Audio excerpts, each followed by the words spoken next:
Hey parents, Mr. Jim here, and guess what? All of Mr. Jim podcasts, yes, I'm talking kids short stories, kids animal stories, Biology Squad, bedtime stories, all of them are now available on Storybutton. Storybutton is my invention that I invented to make it easier for kids to listen to podcasts, their favorite stories, off of screens.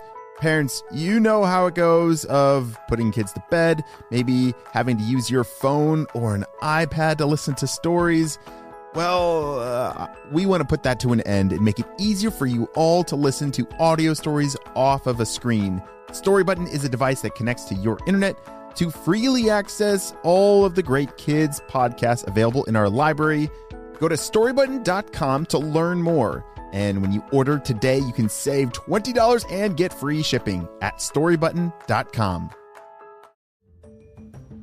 Hello, critter protectors. Mr. Jim here, and welcome to Kids Animal Stories, a place where there's always a mystery and adventure around every single corner. If you love critters of all shapes and sizes, I need you on our Critter Protector team.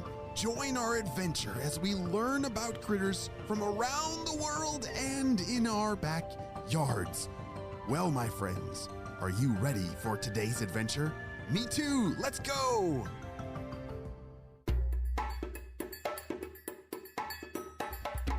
Today's episode is a mystery adventure, which means, my critter protectors, you are going to have to listen extra super duper close to the clues that are going to be hidden throughout the story. I'm not going to tell you who our main character is, what kind of animal it is, or critter. It's going to be up to you to solve this mystery and figure out who is Allegro. Once upon a time, in a wood chip pile at the edge of a small forest, there lived a tiny but fierce critter named Allegro. Allegro lived as far south as her species could go, southern Florida. She was beautiful, but most left her alone because of her scary defense mechanism. Her shiny black body had hair and a few other special features. One of them quite pretty and scary. Allegro was an expert builder, and she used her creations to catch insects for her meals. Oh, gross. Have you ever eaten a bug for breakfast? Ugh, me neither. Although she herself was elegant and had beautiful designs, her home was, well, quite disorganized and kind of a jumbled mess. A little messy, a little sticky, but yep, this is strong. This is the life. This is the home for me, she said to herself as she continued working hard. She was building a new space between some larger branches that got stuck in the mulch pile. Usually, the pieces of wood were so small and kind of hard to find a space between, but today was her lucky day.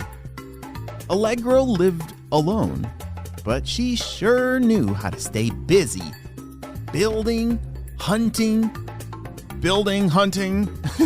This was her rhythm, and she kind of liked it that way. Sometimes a passing critter would stop to chat if it wasn't the type Allegro would normally feast on. Hey there, Staccato, Allegra called as her little friend hopped along towards her. Staccato, the little jumping spider, was moving along looking for food. Hey, Allegro, how are you today? He asked. Oh, I'm fine, just building a nice little spot here in these branches.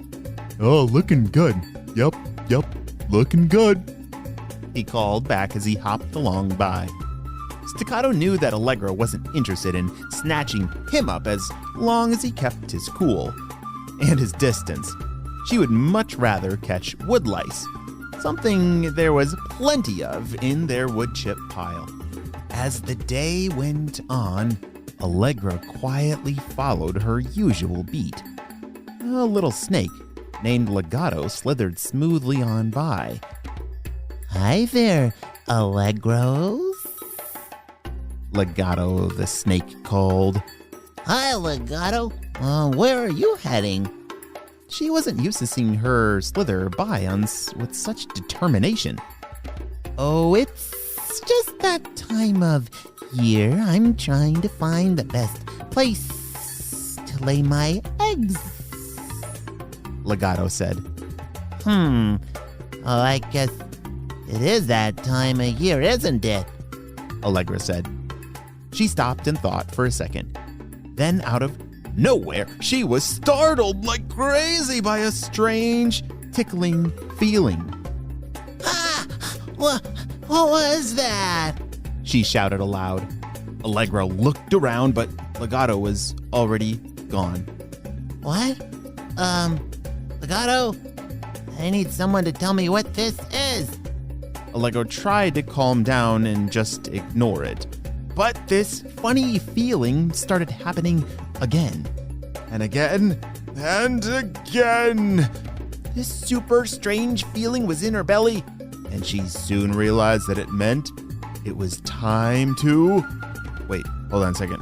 What do you think this funny feeling is? Do you think it's a toot? Or something? Could be. I get a funny feeling in my tummy when there's a toot coming. How about you? I don't think it's that. I think it's almost time for her to lay some eggs of her own. Wait a second. What kind of critter is this? Do you have any guesses? Silly me, I should have known. Legato laying eggs? That was a signal, I guess. She laughed a little at herself and got back to work. She began to spin a safe ball of sorts with lots and lots of silky string all around. As she worked, she knew she had to hurry. She knew that once her eggs hatched, she would need to protect her babies from predators and teach them how to hunt. Have you ever seen a critter that wraps their eggs in a ball of silk? Our cats don't do that. No, I've never seen a lizard do that. What in the world? We know that she's small enough to build her home in a wood chip pile. So, yeah, it couldn't be anything huge or even very big at all. But, you better keep listening. Allegro spun and spun. A tight little white ball was starting to look very secure. But just as she was about to lay her last egg, someone appeared in the shadows. Who's there? Who is that? Is that you, Staccato? Allegro called out. She was very anxious and hoped it wasn't anyone who might hurt her nest. She watched and waited. Then out of the dark corner of the wood chips, a large and aggressive wolf spider appeared. And it had its eyes on Allegro's eggs. Oh no! What is Allegra going to do? Will her eggs become scrambled and eaten by the wolf spider? Or will they be saved? And hold on a second. Let's see. This mystery critter, Allegro, is black and elegant. She builds her home like a jumbled up mess of silk. It seems... Is she some kind of spider? We will just have to keep listening to the next episode. Hey friends, it's time for some Critter Protector shoutouts. I want to say hey to Carson from Pennsylvania, Dahlia from Washington, Liam from Iowa, Brooks from Idaho, Marigold from Michigan, Jacob from New York, Declan from California, and Caden and Avon from Australia. I'm so glad that you're all critter protectors. We could not protect all the critters in our world and in our backyards without you, my friends. Well, you have a super duper day, and I will see you on our next adventure. Bye!